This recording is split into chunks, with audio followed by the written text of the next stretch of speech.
네, 시황 보고 오셨고요. 계속해서 시장 진단으로 이어가겠습니다. 곽병렬 리딩투자증권 리서치센터장 나와 계십니다. 어서 오십시오. 예, 안녕하십니까? 반갑습니다.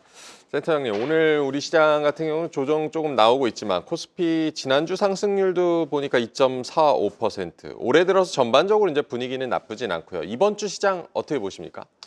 예, 지난주 사실은 금요일 날 뉴욕 증시가 조정을 받았기 때문에 네. 아무래도 주 초반은 이 영향권에서 벗어나긴 좀 힘들 겁니다. 당연히 미국이 지금 조정받았던 이유들이 사실은 최근 들어서 이제 소비가 좀 둔화될 거다라는 전망들이 좀 나오고 네. 있어서 처음에는 이제 월마트에서 조정받다가 이게 어떻게 보면 빅테크까지 좀 전염된 양상이거든요. 이제 미국 빅테크가 사실 불안했던 부분들을 과연 이제 이번 주 실적 발표를 하는 엔비디아가 어느 정도 그 우려를 씻겨줄지를 확인해야 되는 상황이기 때문에 네. 확인되기 전까지는 시장은 굉장히 좀 지루하게 어떻게 보면 좀 왔다 갔다 조정을 받는다고 일단은 그렇게 생각하시는 편이 좀 저는 마음 편하지 않으실까 생각이 되고요. 그리고 지금 또 트럼프가 하루가 다르게 지금 관세 변수를 언급을 많이 하고 있는 상황이기 때문에 네. 그와 관련돼 있는 변동성도 어느 정도는 내재가 돼 있다. 이렇게 봐야 될 것 같습니다. 그래서 그동안 좀 쉼없이 코스피도 올랐지만 어떻게 보면 이번 한 주는 상당히 숨고르기 하면서 추가적으로 더 오를 여지가 있는지를 좀 가늠하는 어떻게 보면 좀 차분하게 또 봐야 되는 한 주가 되지 않을까 이렇게 판단하고 있습니다. 차분하게 좀 바라보는 한 주가 될 것이다. 코스피, 코스닥 거래대금도 조금 의미 있는 수준까지 좀 늘어나는 경우도 나오고 있고 우리 증시 그래도 투심이 회복되고 상승한 배경, 올해 들어서 좀 분위기가 괜찮아진 배경은 뭐라고 보십니까? 예, 아무래도 우리가 이제 트럼프 변수를 굉장히 좀 겁을 많이 냈었습니다. 네. 관세 변수를 겁을 많이 냈는데 이 주식시장이라는 게 굉장히 좀 아주 영악하게도 이 재료가 노출되면 더 이상 악재가 이미 많이 반영됐다는 것들 때문에 반등을 네. 하거든요. 지금의 반등은 제가 봐서는 재료가 어느 정도 좀 노출된 영향을 상당히 좀 받았다고 생각이 됩니다. 네. 그리고 그 재료가 노출된 거에 대해서 가장 뜨겁게 반응한 나라가 사실은 또 중국 증시였습니다. 중국 증시가 물론 이 딥스 그 중국의 AI 모멘텀도 떼놓고 얘기할 수는 없지만 네. 분명한 거는 트럼프가 중국에 어떻게 보면 압박을 가하는 것들이 어느 정도는 지금 윤곽이 나왔기 때문에 여기서 더 악재가 없는 거 아니냐라는 기대감들이 또 중국 주식시장을 또 끌어올리는 데 영향을 줬거든요. 그 변수는 사실은 중국뿐만 아니라 한국 증시도 어떻게 보면 같은 맥락에서 볼 수 있는 부분이기 때문에 그 좋은 영향을 전 받다고 생각이 되고요. 그리고 또 하나 이제 빼먹을 수가 없는 게 우리는 지금 사실은 금통위도 지금 앞두고 있는데 네. 금리 인하가 굉장히 유력하거든요. 거기에다가 지금 이제 추경도 기대가 되고 있기 때문에 여기서 더 이상 내수 변수가 더 악화되지는 않는 거 아니냐라는 기대감들도 어떻게 보면 시장을 좀 안정화시키는 데는 상당히 일정 부분 기여를 했다라고 또 보실 수가 있기 때문에 시장이 그래도 여기까지는 잘 왔다 이렇게 판단할 수 있을 것 같습니다. 네, 트럼프의 악재가 이미 좀 노출이 됐고 정책 기대감까지 더해져서 증시가 전반적으로 상승했다라고 분석을 해주셨고요. 연기금의 이제 구원투수 역할도 좀 부정할 수는 없을 것 같은데 그동안 지속적으로 매수를 해왔기 때문에 매수 여력이 더 남아 있을까에 대해서도 궁금해지는데 이 부분은 어떻게 보십니까? 예, 우리가 이제 연기금의 수급을 이해할 때는 네. 조금은 다른 측면에서 보실 필요가 있습니다. 연기금이라고 하는 데는 어떻게 보면 약간 정률 배분이라고 보시면 될 것 같아요. 네. 이 목표 비중이라는 게 있거든요. 국내 주식이나 해외 주식에 대한 목표 비중이 있는데요. 이 비중이라고 하는 것들은 주가가 빠지면 비중이 당연히 축소가 되겠죠. 그러니까 당연히 원래 목표되는 비중까지 또 채워야 되는 유인이 생기기 때문에 네. 연기금 입장에서는 주가가 빠지면 주식을 사야 되는 유인이 생기고 주가가 올라가면 사실은 더 이상 안 사야 될 또 유인이 발생하는 거다. 이렇게 이해하실 필요가 있습니다. 그래서 연기금이 이제까지는 어떻게 보면 주식시장의 하방을 만드는 데는 상당히 기여를 했지만 그렇다고 따라가면서 주가를 막 올릴 것이냐 이렇게 기대하시는 건 너무나 낙관적인 거다라고 생각이 되고요. 지금서부터 수급은 사실은 연기금의 수급을 보시는 것보다는 외국인들이 팔아서 사실은 시장이 많이 우리 시장은 좀 변동성이 컸기 때문에 과연 이 정도 지수대에서 외국인들이 계속 사줄 수 있는지를 따져보는 게 저는 굉장히 중요하다고 생각이 되기 때문에 연기금이 이제부터 굉장히 적극적으로 매수하는 주체라기보다는 그냥 빠지면 사주는 정도. 하지만 여기서 더 시장이 가려면 외국인들이 어떤 스탠스를 취하는지를 보시는 게 훨씬 더 중요하다. 이렇게 정리를 드릴 수 있을 것 같습니다. 네, 연기금 같은 경우는 증시의 하방을 만드는 데 기여하고 있다. 지금 말씀 주셨지만 그 외국인 수급이 조금 아쉬운 지점인데 외국인 수급 앞으로 전망은 어떻게 보고 계십니까? 예, 그 외국인들 입장에서 봤을 때는 제가 봐서는 크게 한 두 가지 정도가 전 되게 중요하다고 생각이 네. 됩니다. 일단은 우리나라는 이머징 증시의 일원입니다. 뭐 당연히 신흥국 펀드 플로우가 좋으면 우리도 일정 부분 한국 주식시장의 웨이트만큼 배분을 받게 돼 있는 거거든요. 근데 과연 외국인들 입장에서 신흥국으로 자금 유입하는 게 지금 용이하냐? 이거의 가장 큰 변수는 제가 봐서는 신흥국 펀드의 가장 큰 비중을 차지하는 건 중국 증시이기 때문에 네. 과연 중국이 지금 투자할 만하냐가 외국인들한테 굉장히 중요할 수밖에 없습니다. 이쪽에 배분이 되면 한국 시장도 그냥 같이 배분이 되는 측면이 있기 때문에 저는 굉장히 중요하다고 생각이 되는데요. 이거를 가늠할 수 있는 굉장히 중요한 변수가 지금 다음 달로 좀 어떻게 보면 가까이 왔다고 생각이 됩니다. 지금 중국 양회가 지금 기다리고 있기 때문에 네. 중국의 정책 스탠스를 보면서 외국인들은 중국이 이 정도의 올해 만약에 경기를 부양시키려고 하는 의지가 확고하다면 굉장히 좀 들어와도 되겠다. 이렇게 판단할 가능성이 높기 때문에 지금 당장 예단하기보다는 제가 봐서 다음 달 양회를 좀 기다려야 되는 거 아닌가. 기다려야 되는 측면도 있다라고 하나 생각이 되고요. 그다음 두 번째는 우리는 지금 수출 사이클이 좋은 사이클이 아닙니다. 우리는 네. 지금 하강 주기에 들어갔거든요. 그래서 과연 우리나라 수출 사이클이 상반기 어느 쯤에 바닥을 형성하는지를 보는 것도 외국인들한테 굉장히 중요합니다. 왜냐하면 수출이 하강 국면에 들어가게 되면 우리나라 수출 기업들의 실적이 하향 조정되기 때문에 그렇거든요. 그게 어느 정도 시점에서 마무리가 될지를 보는 게 굉장히 좀 중요하다고 생각이 되고요. 이 상반기 어느 쯤인가 그게 형성이 될 텐데 그게 지금인지 다음 달인지 굉장히 예단하기가 쉽지는 않습니다. 그래서 그 부분을 아마 외국인들이 판단하면서 지금쯤이면 이제는 저가 매수를 해도 되겠어. 이런 어떻게 보면 컨센서스가 형성될 때 우리는 좀 판단해도 늦은 게 않지 않느냐. 저는 좀 그렇게 보고 있습니다. 네, 외국인 우리 시장 유입을 위해서는 중국 증시의 회복 그리고 우리 수출 지표도 중요하다라고 짚어주셨습니다. 시장 전체로 보면 매도지만 외국인이 그래도 뭐 방산이나 조선, 전력기기 이런 섹터에는 우리 시장에서도 관심을 보이고 있었는데 앞으로도 이런 뭐 외국인들이 관심 섹터들 흐름은 이어질 거라고 보십니까? 예, 아무래도 지금 말씀해주신 섹터가 사실은 지난 2년 동안 우리 시장을 끌고 왔던 또 대표적인 섹터기도 합니다. 네. 근데 이런 섹터들이 끌고 왔던 건 분명히 이유가 있습니다.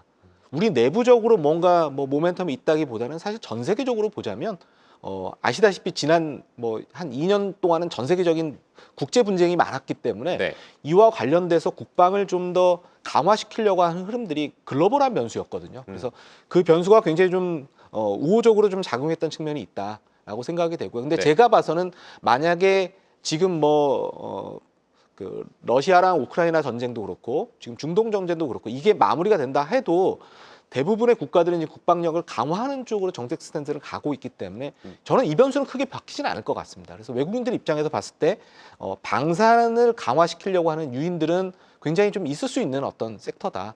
근데 다만 부담은 좀 많이 올라간 게 부담이기 때문에 네. 제가 봐서는 많이 올라갔다라는 것들이 기본적으로는 시장을 조금은 뭐 쉬어가게 할 수 있는 변수는 될 수 있을지 몰라도 그래도 다시 한번 부각될 수 있는 저는 그런 변수가 될 것이다라고 생각이 되고요. 그리고 또 하나 또 어떤 측면이 있냐면요. 외국인들이 또 좋아했던 이유는 이 섹터들이 굉장히 이익의 변동성이 낮았습니다. 최근 몇 년 동안. 그래서 이익이 굉장히 안정적이다라는 측면에서 보자면 앞으로도 그거는 저는 바뀌지 않을 거라고 보거든요. 마치 지금 우리나라 조선주들이 너무 많이 올라서 지난주 많이 빠지기도 했지만 또 거꾸로 생각해 보면 이미 이제 앞으로의 수주를 미리 받아놓은 섹터들이거든요. 이런 섹터들을 우리가 수주 섹터라고 부르거든요. 근데 이런 섹터들은 이미 수주를 많이 받아놨거든요. 앞으로 한 3년 동안 일감들이 너무 쌓여 있습니다. 그렇기 때문에 이익이 굉장히 안정적이다라는 측면에서 혹시나 우리나라 수출 기업들이 뭐 이익의 변동성이 크다. 그렇게 되면 다시 이런 섹터들이 부각을 받을 겁니다. 왜냐하면 이익의 변동성 어차피 안정적일 거니까. 그래서 그런 측면만 놓고 보면 제가 봐서는 앞으로도 좀 조정받을 때 우리가 거꾸로 이런 섹터들은 그래도 앞으로 3년 동안은 별로 이익의 변동성은 크지 않아. 이렇게 생각해도 될 만한 섹터들이 되지 않을까 이렇게 판단하고 있습니다. 네, 이미 수주를 많이 받아놓은 수주 섹터들 이익의 안정성이 좋다라고도 강조를 해주셨습니다. 최근 증시 분위기가 좋다 보니까 연간 이제 코스피 뭐 밴드를 상향하는 증권사들도 있는데 리딩 투자증권에서는 올해 지수 상단 어느 정도까지 보고 계십니까? 저는 사실 지금 시장보다는 그렇게 높은 편은 아닌 것 같습니다. 네. 한 2,850 정도 보니까요. 지금 주가 대비로만 놓고 보면 8% 정도 업사이드가 있는 것 같습니다. 네. 8, 9% 아마 업사이드가 있는 것 같고요. 이렇게 왜 보느냐를 조금 설명을 드려야 될 것 같습니다. 한국 증시의 적정 밸류에이션이 얼마인지에 대해서는 논란이 있는데요. 네. 우리가 이제 저평가 국면을 이미 해소가 됐다라고 하는 우리나라는 아주 중요한 그 임계점이 있습니다. 그게 뭐냐면 12개월 선행 EPS 기준으로 해서 PER이 10배, 그 다음에 PBR 기준으로는 1배, 네. 10배, 1배. 기억하기 너무 쉬우시죠? 네. 그런데 요 트리거를 넘어서게 되면 한국 시장을 더 이상 저평가라고 얘기는 잘 안 합니다. 지금 근데 밸류에이션을 제가 봤더니 우리나라 PER이 9.3배, PBR이 0.925배거든요. 제가 왜 2,850으로 했는지가 이제 명확하신 거죠. 왜냐하면 PER이 지금 만약에 10배가 된다, 그 다음에 PBR이 1배가 된다라고 봤을 때는 대충 지금에서 한 7, 8% 정도가 올라가게 되면 그 임계점을 다다른다라고 이제 보실 수가 있거든요. 네. 근데 저는 왜 임계점을 뚫고 올라가지 못할 거냐고 좀 보냐면 임계점을 넘어선다는 얘기는 한국 시장이 이제 프리미엄 국면으로 간다는 거거든요. 근데 과연 우리가 수출이 불안할 때 우리 한국 시장에 대해서 프리미엄을 과연 줄 수 있을까에 대한 의구심이 있다는 거죠. 그래서 네. 제가 생각했을 때는 아마 프리미엄을 받는 국면은 이 부분이 좀 해소가 돼야 될 것 같고요. 그거는 제가 봐서는 상반기보다는 하반기가 될 가능성이 높기 때문에 지금 좀 미리 움직이는 측면들이 있기 때문에 저는 조금 박스권에서 왔다 갔다 하는 정도 국면이 아직도 조금 지루한 국면이 좀 남아있는 거 아닌가 생각이 되기 때문에 너무 한국 시장에 대해서 낙관만 가지실 필요도 없고 그렇다고 또 지나치게 비관을 가지실 필요도 저는 없다고 생각이 됩니다. 여기에서 왔다 갔다 하는 국면들이 아직은 지루하게 남아있기 때문에 이거 보시면서 아마 지수 관련주들은 트레이딩 하시면 되고 네. 지수와 상관없이 그래도 실적이 좋은 업종들 종목들 같은 경우는 제가 봐서는 쌀 때 들어가면 되지 않을까 이렇게 판단을 하고 있습니다. 네, 올해 코스피 상단 같은 경우는 2,850 정도로 보고 계시고 그 이상 이제 프리미엄을 받기 위해서는 펀더멘털의 개선이 필요하다는 점도 언급을 해주셨습니다. 이번 주 그 엔비디아 실적 발표가 기다리고 있습니다. 우리 반도체 섹터에 아무래도 큰 영향이 있을 테고요. 엔비디아 실적 어떻게 전망하고 계십니까? 예, 뭐 속된 말로 이제 인터넷에 들어가 보면 그런 말이 있습니다. 엔비디아 걱정하는 게 이제 연예인 걱정하는 거랑 이제 똑같은 걸로 이제 얘기하는데요. 사실 엔비디아는요 지난 3년 내 어닝 쇼크라는 게 없었습니다. 항상 컨센서스보다 시장 전문가들 예상보다는 훨씬 더 어닝 서프라이즈가 낮거든요. 네. 그래서 엔비디아는 아마 제가 봐서는 지금 이번에도 어닝 서프라이즈가 날 겁니다. 저는 뭐 어느 정도는 좀 확신을 하는데 네. 근데 또 공교롭게 엔비디아가 어닝 서프라이즈 난다고 삼성전자가 항상 주가가 좋았느냐? 그건 아니다라는 거죠. 그러니까 엔비디아가 당연히 어닝 쇼크 나는 것보다는 어닝 서프라이즈가 좋긴 하지만 그렇다고 해서 삼성전자나 우리나라 IT들이 엔비디아가 어닝 서프라이즈가 난다고 해서 반드시 주가가 좋은 건 저는 아닐 수도 있다고 생각이 되고요. 지금 우리가 중요한 거는 엔비디아와 과연 삼성전자를 비롯한 우리나라 IT 섹터가 협업을 할 수 있는 룸들이 어느 정도 있느냐가 굉장히 좀 중요하다고 생각이 되고요. 네. 그 부분이 아마 이번에 실적 컨퍼런스를 할 때 아마 뭐 질문이 들어가든지 아니면 뭔가 암시를 하는 것들이 굉장히 좀 중요하다고 생각이 됩니다. 그거를 아마 우리는 그 다음날 우리는 방식대로 해석을 하겠죠. 아, 네. 이거는 삼성전자한테 굉장히 호재다, 악재다 이렇게 또 판단을 할 거기 때문에 그런 단서들이 굉장히 좀 중요할 거라고 생각이 되고요. 그래도 이전보다는 전 단서가 조금 우호적일 가능성이 높기 때문에 그래도 중립 이상은 되지 않을까 이렇게 조금은 낙관을 해보지만 그래도 이것도 한번 지켜보셔야 된다. 이렇게 또 말씀을 드려야 될 것 같습니다. 왜냐하면 지금 삼성전자가 이미 주가가 뭐 안 오른 게 아닌 거기 때문에 여기서 과연 이제 6만 원 뚫고 올라가느냐면 여기서 뭔가 엔비디아와 관련돼 있는 협업과 관련돼 있는 가시성이 되게 좋아져야 되거든요. 근데 이거는 역시 지금 우리가 예단하기보다는 한번 좀 지켜보아야 되는 또 변수가 될 것 같다. 이렇게 또 조심스럽게 말씀드려야 될 수밖에 없을 것 같습니다. 네, 엔비디아 실적 긍정적으로 나올 것이다라고 전망을 해주셨고 우리 삼성 반도체주, 삼성전자 특히 HBM에 올라탈지도 좀 눈여보셔야겠습니다. 트럼프 관세에 대한 불안은 뭐 악재는 노출됐다라고 아까 언급은 해주셨지만 여전히 그래도 지속이 되고 있고 자동차, 의약품에 대한 관세가 어떻게 정해질 것인가 이 부분도 좀 관심이 모이고 뭐 관세 우려가 선반영된 만큼 뭐 큰 충격은 없을 것이다 이런 전망도 있는데 어떻게 보고 계십니까? 예, 사실 그 지난번 캐나다랑 멕시코에 관세 부과하는 것들이 네. 시간을 준 거지 안 하겠다는 건 아닙니다. 네. 지금 1개월 지금 시한을 줬거든요. 제가 생각했을 때 또 다음 달 초에 그게 또 어떻게 되는지가 또 노이즈를 발생할 가능성이 있습니다. 네. 그리고 지금은 국가에 대한 관세만 부과하는 것들이 아니라 일부 품목에 대해서 지금 다 관세를 부과하겠다. 네. 그리고 미국이 만약에 미국에 관세를 부과하면 우리가 똑같이 지금 상호 관세를 부과하겠다라는 쪽이기 때문에 사실은 이런 악재들이 다 거쳤다고 볼 수는 없는 것 같고요. 당연히 이 변수들이 실제로 가시화될 때는 변동성은 있을 수 있다. 다만 제가 모두에도 말씀드렸지만 이런 악재는 일정 부분 재료가 노출은 됐다. 그렇기 때문에 너무 크게 조정을 받지도 않겠지만 그렇다고 해서 이런 조정이 완전히 없지도 않을 거다 네. 정도로 요런 변수들은 좀 이해를 하셔야 될 것 같습니다. 그래서 제가 생각했을 때 이건 분명히 다음 달 초에 또 다른 시장을 좀 괴롭힐 변수는 될 수 있습니다.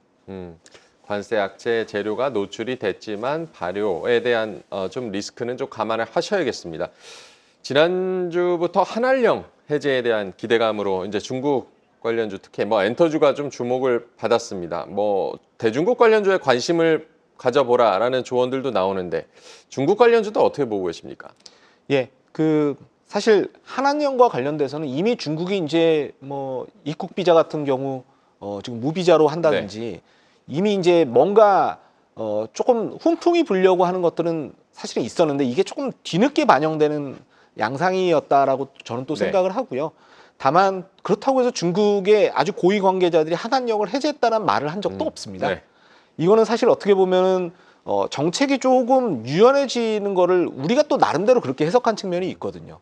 그리고 또 문제는 한한령이 실제로 뭐 해제가 된다 해도 엔터는 또 좋을지 모르겠지만 우리나라 게임주들 같은 경우는 과연 판호를 열어준다고 해도 중국 게임들과 맞붙어서 우리가 과연 경쟁력이 있겠느냐도 그거는 가봐야지 아는 이슈이기 때문에 네. 제가 봐서는 최악을 통과한 건 맞지만 그렇다고 이게 실적 가시성을 엄청나게 높일지 안 높일지는 사실은 이것도 봐야 되는 변수다라고 생각이 되고요. 이 한한령과 관련돼서는 또 우리가 힌트를 얻을 수 있는 게 앞서 말씀드린 중국에 이제 다음 달 양회가 있기 때문에 네. 양회 때 뭔가 우리가 좋게 해석할 수 있을 만한 뭔가 단서가 있을지도 지켜보실 필요가 있겠다. 이렇게 말씀을 드리고자 합니다. 근데 어찌되든 중국도 지금 경기 부양을 해야 되는 입장이고 네. 그리고 우리는 또 어떻게 보면 또 신정부가 언제 들어설지 모르지만 우리나라 또 외교적으로도 또 중국이랑 또 해야 될 부분들도 있기 때문에 어떻게 보면 그런 것들이 굉장히 얽히고 설킨 거 아닌가 생각이 됩니다. 근데 최악은 좀 지난 것 같다. 이 정도로 좀 저는 정의를 드려야 될 것 같습니다. 네, 3월 양해를 어쨌든 좀 지켜봐야겠습니다. 미국 시장이 지난주 금요일에 급락을 했고요. 미국 증시의 약세장 전환 뭐 경고는 그동안 여러 차례 좀 나오기도 했었는데 약세장 전환 가능성 어떻게 보십니까? 저는 미국 증시 주식시장이 쉴 수는 있어도 네. 예, 그래서 그러니까 우리가 이제 그런 걸 기간 조정이라고 부르죠. 가격 조정폭이 아주 크지는 않고 그냥 올라가는 것들이 굉장히 쉬어갈 수는 있다고는 생각을 하는데요. 네. 그렇다고 해서 우리가 이제 흔히 얘기하는 조정이라고 하는 건 고점 대비 한 20% 넘게 빠지는 국면을 그렇게 얘기하거든요. 네. 근데 그럴 가능성은 좀 크지는 않다고 봅니다. 왜냐면요. 재밌게도 미국이 지금 최근 조정받는 와중에 미국채 시장금리는 또 하향 안정화되고 있습니다. 네. 그러니까 미국의 시장금리가 하향 안정화된다는 얘기는 시장금리가 변수가 하향 안정화가 되면 밸류에이션 고점에 대한 부담을 또 경감시켜 주거든요. 이런 것들이 어떻게 보면 상호작용을 할 가능성이 있기 때문에 제가 생각했을 땐 뭐 너무 그렇게 비관하실 필요는 없다고 생각이 되고요. 그리고 또 미국은 제가 봐서는 빅테크들이 작년에 워낙 많이 올랐고 AI주들이 워낙 많이 올라갔기 때문에 조금은 순환매가 벌어지는 걸로도 이해하실 수가 있을 것 같습니다. 왜냐하면 미국은 전통적인 어떻게 보면 종목들 같은 경우가 트럼프가 들어서면서부터 또 많이 올라가는 양상이기 때문에 조금은 손바꿈도 있는 양상이니까 우리가 봤을 때는 이게 좀 다 쉬어가는, 왜냐하면 우리 서학개미들이 되게 좋아하시는 종목들이 최근 쉬어가니까 네. 우리 입장에서 이거 기분이 별로 안 좋은데 이렇게 생각하실 수 있는데 조금은 제가 봐서는 지금은 요 어떻게 보면 손바꿈을 좀 통과하는 국면, 그리고 많이 올라갔던 것들이 좀 쉬는 국면이기 때문에 그 부분은 좀 감안을 하셔야 되겠다. 이렇게 또 정리를 드릴 수 있을 것 같습니다. 뉴욕 증시의 순환매도 나타나고 있다는 점을 언급을 해주셨고요. 증시의 유동성, 우리 증시의 유동성 조금 늘어나는 가운데 내일 이제 한국은행 금통위가 예정이 돼 있습니다. 금통위는 어떻게 전망하고 계십니까? 지금 뭐 컨센서스가 네. 뭐 인하 안 하면 큰일 날 것 같습니다. 지금 거의 인하가 25bp 인하가 뭐 대부분의 지금 어떻게 보면 다수설이라고 이제 볼 수 있기 때문에 네. 당연히 저는 인하가 될 거라고 보고요. 우리는 인하해야 되는 당위성이 굉장히 충분합니다. 그리고 지금 외사들도 지금 하라고 네. 외국계 증권사들도 지금 그게 맞다라는 톤으로 얘기하고 있고 제가 생각했을 때 좀 환율 불안이나 이런 것들이 지난번 우리가 하는 거에 좀 장애물이 됐는데 지금 환율도 그때보다는 좀 안정을 찾았기 때문에 해야 될 당위성은 굉장히 좀 충분하다고 생각이 되고요.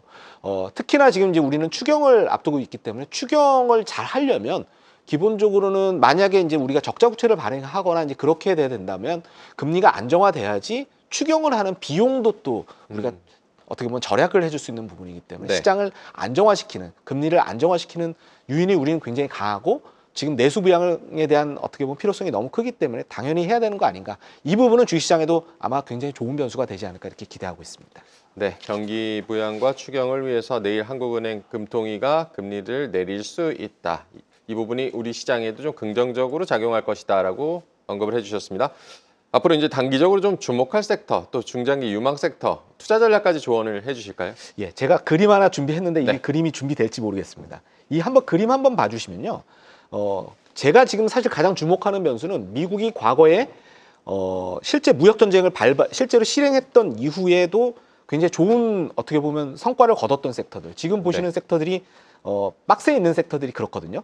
이게 실제로 무역 전쟁을 실행했는데 네. 실제로 관세를 올렸는데도 불구하고 우리 시장에서 굉장히 좋은 성과를 거뒀던 섹터들입니다. 근데 그 다음 그림 보여주시면 그런데 지금 실적이 상향 조정되고 있는 섹터들이랑 과거에 이제 제가 봤을 땐 무역 분쟁이 실행됐을 때 그 공통 분모가 되는 걸 제가 이제 노란색으로 표시를 해드린 섹터들이거든요. 네. 재밌게도 굉장히 많이 겹치고 있죠. 이건 뭘 의미하는 거냐?